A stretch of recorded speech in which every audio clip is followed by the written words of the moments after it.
Hi, my name's Dayton. I'm a filmmaker, photographer, and digital nomad in training from Canada. This is my wife Mitchie, who was born and raised in the Philippines. So I've been lucky enough to have been on 3 trips to the Philippines, and in those 3 trips I stayed approximately 9 months traveling, living, and working online.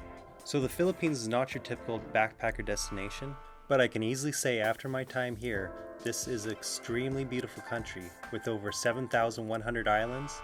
This country has an amazing culture, very hospitable, and very friendly. A good thing to note is most of the population speaks English, so it's very easy to make friends and to hang out with the locals. So in this video, we're going to focus on traveling the Visayas Islands. These islands are a bit more laid back than Luzon, the main island, and a bit more cheaper than Palawan. And though there are some beautiful places in the Mindanao area, most governments do not recommend going here because there's been terrorist activity in the past. But that's not to say that there's some extremely safe cities like Davao that a lot of people say is really nice to check out. The islands that we're going to focus on in this video are Bohol, Cebu, Siquijor, and Negros Islands. Normally most people land in Manila Airport, but I highly recommend getting on a plane as soon as possible and heading to Cebu.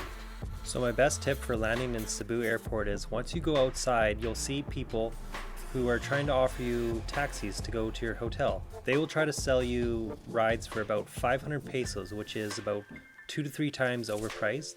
So what you do is just walk to the road straight in front of you and wave down a taxi, and it'll cost you about 80 to 150 pesos to get to your room. Jeepneys, tricycles, and buses are the main forms of public transportation in the Philippines. One thing to remember when you're crossing the roads in big cities in the Philippines is you pretty much have to play Frogger, so try not to get hit. Cebu City is famous for its roasted pig. Here they call it lechon, and Cebuchon probably has the best lechon in the city. Cebu City has great historical landmarks to check out. These can be found all over the city. The resorts in the area are mostly on Mactan Island, but I don't really recommend the beach there because the water's kind of polluted. Cebu City is almost like a Manila light. So if city life isn't really your thing, I would only recommend staying 2 or 3 days tops in Cebu. So once you're done exploring the city, take a taxi or a jeepney down to Cebu Ferry Terminal. Here you're going to buy a ticket and head over to Bohol Island. Once you get on Bohol Island, you'll need to take a tricycle to Alona Beach. Alona Beach is where most of the resorts are. Alona Beach is on Panglao Island. This island is connected to Bohol with a bridge. You can find decent rooms for about 600 to 1,000 pesos near the beach for air conditioning rooms. Or if you're doing a backpacker style, you can find beds for about 300 pesos. Or you can find neep huts for about 600 pesos. So I highly recommend renting a scooter here. You can find scooters for rent near the main road going down to Alona Beach. If you're renting for multiple days, I recommend trying to cut a deal with the guys. I think we paid about 250 pesos a day. Bohol is a great island to learn how to ride a scooter because it's not much traffic and it's relaxed roads. One main drive is up to the Chocolate Hills. So when you go on this drive, you'll first stop at Lubok River. You can go on a lunch on the river cruise and you can go up and check out the native village. Here they show off their native culture and tour people around their village. Next, stop over at the Tarsier Sanctuary. This is home to the smallest primate in the world. This thing has huge eyes and is pretty damn cute, but they're not too active during the day. Next, you'll make your way up through the man-made forest. This is a beautiful drive. The next stop will be Bohol's Chocolate Hills. These are the famous landmark hills, but it does seem to be a really big tourist attraction, so there will be lots and lots of people there. It's a really chill drive going up through these mountains here. If you have time, I suggest going north and going to Danao, and you can go check out the Danao Adventure Park. This place is really cool for its action adventure type tours. Another great scooter drive is around Panglao Island, and I recommend stopping at Hinadagan Cave. This cave is really cool to check out, take some pictures, and if you pay a little extra, you're allowed to swim in it too. If you're into kayaking, I highly recommend you check out the Firefly tour. This tour is visually mind-blowing. This was one of my top favorite tours in the Philippines. When on Alona Beach, you can arrange tours to go snorkeling and island hopping. I recommend these tours if you're into snorkeling and want to see a marine sanctuary. During the night, Alona Beach seems to have a very nice chill vibe with a very chill party scene. There's lots of bars, lots of places to eat food, and lots of places to chill, or if you want, you can just sit back and watch a fire dance. And normally a few times a week there'll be a big beach party. If party beaches isn't really your thing, I recommend going to the other side of the island of Bohol and checking out Anada Beach.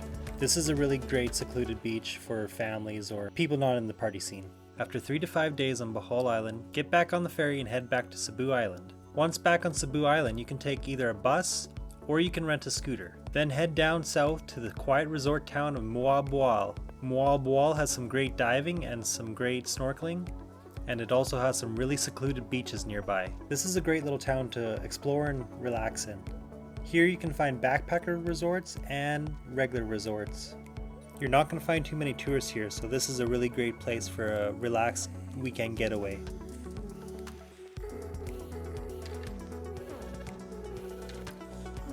And lucky us, our room came with complimentary creepy crawlies. The big attraction other than snorkeling and diving is Kawasan Falls. You can find Kawasan Falls about 20 minutes south of Moalboal. There's two ways to see Kawasan Falls. You can drive right to it, or if you're feeling adventurous, you can take the canyoneering tour. I highly recommend this tour. This is the funnest tour I've ever been on. It takes about 2 hours to get down, and my god is it fun. Make sure your knees are in good condition because you're going to be doing a lot of climbing and jumping and crawling around.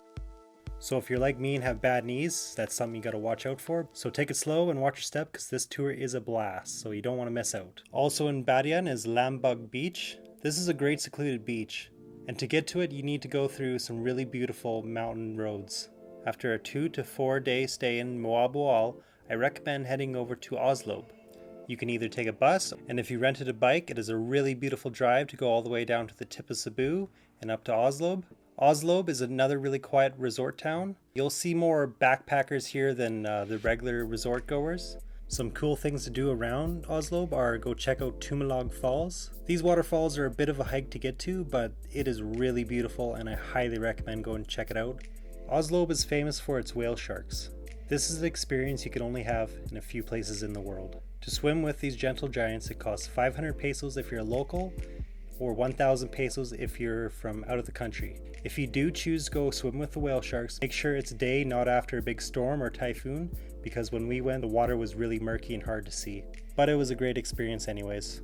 If you got extra time in Oslo and you enjoy hiking, I highly recommend going about 1.5 hours up north to Osmina Peak. This mountain peak is about a 15-minute hike and is easily the best view of all of Cebu. This is mine and my wife's favorite spot in Cebu, and also where I proposed to her. If you can catch it on a nice clear day, this is a beautiful view to see. After 2 to 3 days staying in Oslob, travel down to the southern tip of Cebu, then take the ferry to Dumaguete City on Negros Island. Dumaguete is a cool little college town and worth checking out. Also nearby, Dawan has some really nice beaches, which are also very secluded, and there's some local marine sanctuaries you can check out and go snorkeling. Or if you're in the mood for a mountain resort, you can head up to the mountains in Valencia and go check out Mountain Hot Springs Resorts. From Dawan, you can hire a tour boat and head over to Apo Island. Apo Island is a really nice marine sanctuary. Here there's a lot of sea turtles and some of the best scuba diving in the world. This is a really small, beautiful island and is great to explore. This is also a really great place to get your PADI scuba diving license. And if you go with a group, you'll get a discount because it's not so expensive to take a boat over. Once you're done on Apo Island, head over to Dumaguete and go down to the ferry terminal, get on a boat and go to Siquijor Island. Siquijor Island is known best to Filipinos as the Witchcraft Island. There's witchcraft healers in the mountains. We tried to find them, but we didn't have any luck. Siquijor has some of the best beach resorts that I've seen in the Philippines, and one that's my favorite is Coco Grove, where we stayed. This is a beautiful resort that has multiple restaurants, tons of activities to do, and has some great nighttime entertainment. Siquijor is very much an explore-it-yourself kind of island. Here you can rent bikes for about 250 pesos to 300 pesos a day, or you can rent a jeepney. But I highly recommend bike. So there's 2 trips I recommend doing around Siquijor Island on bikes. The first one I call the Loop. First start at the Natural Springs Park and then head down to the 400-year-old tree. Here you can stop and check out the tree, and also they have a fish spa pond. This is a very freaky experience because there's really big fish there and some of them come really close to your toes. Siquijor Island is home to some really beautiful churches and convents. I highly recommend stopping here when you're heading up to the waterfalls. These were some of the funnest falls that I've been to in the Philippines. The water is really beautiful, really warm, and this place is really great for doing jumps and doing tricks off the waterfalls. This is a really great spot to chill for a couple hours. Next, head back on the main road and head up to Saladong Forest. This is a beautiful man-made forest that they planted, and really nice to drive through. It's got awesome shade and just looks really great because all the trees are like hanging over the road. This forest leads into Saladong Beach. This is a really nice beach resort and has one of the most epic jumps I've seen ever. This is one of the best beaches that we've been to, but we didn't really have too much time to stick around or do the jumps really. Now the last part of this trip is the lookout in Lorena. Now when you're driving through this city, you'll look to the left up in the mountains. You'll see a big white dome, and that's what you're going for. Try to catch this place at sunset. This is the best view of Siquijor Island, and though it's treacherous to get up there, I highly recommend the trip. Siquijor Island had some of the best sunsets I've ever seen in my life. For the second trip around the island, I recommend going to the waterfalls near San Jones and all the resorts. This is a great little drive that's about 25 minutes from the resorts, refreshing place to have a swim and cool off. Next, head back to Les Isles, where the churches are, and head up north into the mountains. You'll make a left-hand turn and go through DELANIE National Park. This is a really nice national park that goes right into the mountaintops. Very nice, cool climate. In the middle of the national park, there's a really nice lookout. It's about a 5-minute hike, and you can get a really nice view of the island. Next, you'll head into Cantopon. Here in this town, you'll find a tour guide who'll take you into Cantopon Cave. This is a really cool cave with stalactites and stalagmites. It goes pretty damn deep. I think we only went halfway, but I guess you can go a lot farther. I highly recommend checking out this place. Once you're done in the cave, you'll head northwest and can come out in Siquijor City, and from there you can head back to your resort. I can easily say Siquijor Island is my favorite island of them all. Now when you head back to Dumaguete, you can rent a bike or you can rent a car, then head along the coast, go up to Sipalay Beach. Here you can find some really nice resorts that are super secluded and just really untouched and just beautiful. We stayed at a really nice resort called Punta Balata. Now the next destination is where I lived and stayed most of my time in the Philippines. If you travel north from Sipalay and go to Bacolod City, Bacolod is known as the City of Smiles. Now normally Bacolod City is not really much of a tourist city, but there's some really great spots around there. And the areas around Bacolod City are really fun to explore. Bacolod City is a medium-sized college town that has a booming economy right now. This city is famous for its barbecue chicken. Most famous would be Mang Inasal. They have some amazing barbecue chicken with some really good prices. And there's about 6 or 7 other barbecue chicken chains to choose from, all with really great barbecue. Another thing Bacolod's famous for is its sugarcane plantations. Once you go outside the city, you'll see tons and tons of fields of sugarcane. And it really is a really nice sight with the sugarcane and the volcanoes in the background. Another thing Bacolod's famous for is its epic Mascara Festival. This festival starts on October 1st and goes until October 19th, with the big celebration starting on the 16th to the 19th. During this time, streets are entirely closed down and it's pretty much a huge street party. This is easily one of the best festivals I've ever been to in my life, and probably one of the funnest things ever to film. If you enjoy festivals, I highly recommend checking out Mascara. Bacolod doesn't really have any good beaches, but what it does have is some really nice mountain resorts. One of my favorite mountain resorts is Moalboal. Moalboal is found about 45 minutes east of Bacolod, located at the foothills of Canelon volcano. This is a really scenic mountain resort where you can either pay just a day fee or you can rent a room or you can camp. There's 7 waterfalls to check out, that's an hour hike. There's pools to swim in, there's sulfur hot springs. They also have a sanctuary for giant fruit bats and butterflies. This is one of the most peaceful spots to go camping in the mountains.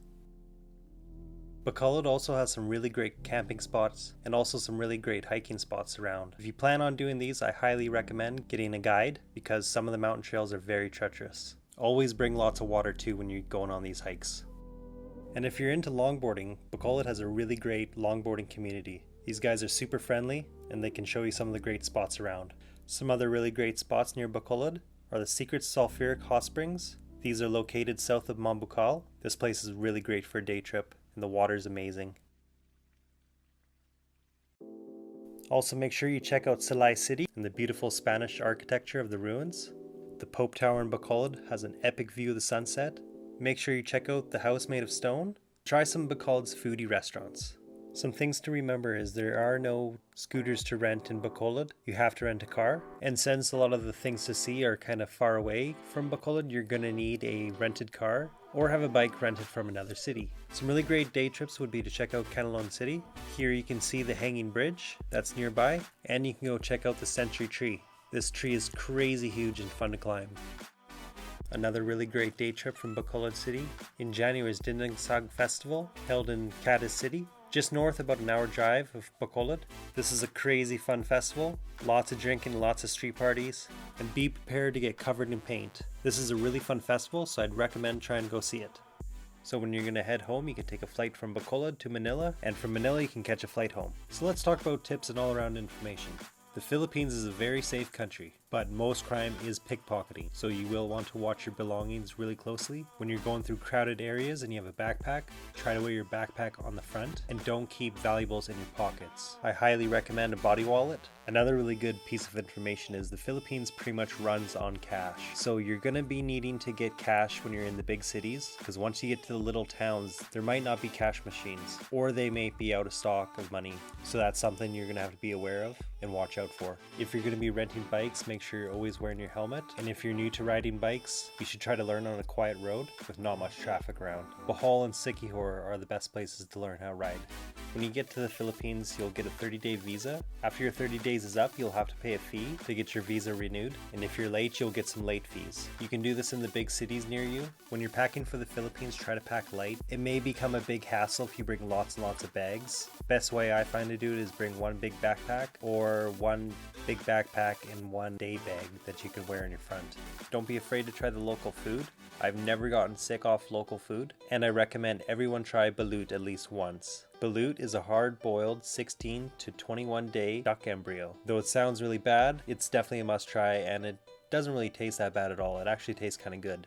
The best way to save money on meals is instead of eating at the resorts or wherever you're staying, go outside and go to a cheaper restaurant or a small little eatery. You'll pay 2 to 3 times less. You can find accommodations from anywhere from $6 to $30 and up, depending on the room and location. The Philippines is an amazing place to visit. I highly recommend checking this place out. And right now is the best time to see the Philippines because it's somewhat untouched by the hordes of tourists. You can go many places here and never see a tourist for weeks, so it's a bit more secluded than, say, somewhere like Thailand. If you have any questions or comments, make sure you leave them in the comment section below, and I'll try to answer everyone as soon as possible. If you want to see more of our adventures, check out all of our other videos, and if this video has been helpful for you, be sure to hit that like button and subscribe because we'll be putting up more videos of our adventures to come. So thank you all for watching, stay safe, and peace out.